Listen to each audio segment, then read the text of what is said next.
Abanyarwanda bose muri imbwa, abanyarwanda mwese muri mihimbiri, abanyarwanda mwese muri ababono.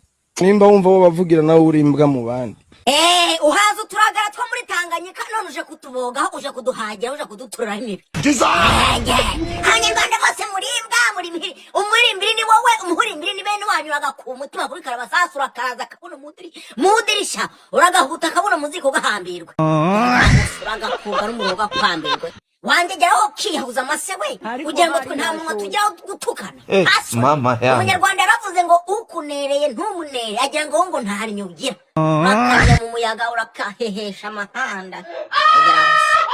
Hasoni none nguru umuhanzi uragahangiza abacuraguza urakarara mu muvure bacuriramo imyanda ugahamba. Hasoni ingegera buri bayitumbagije bije gutuka abanyarwanda ariko sha nari ngiye gusoza umwaka natukanye ariko urakirwa ugenda ukuruza kabone mu butayu bwakwirukarara mu masega amafuku wabyuka ukakirwa n'imihari gahambirwa.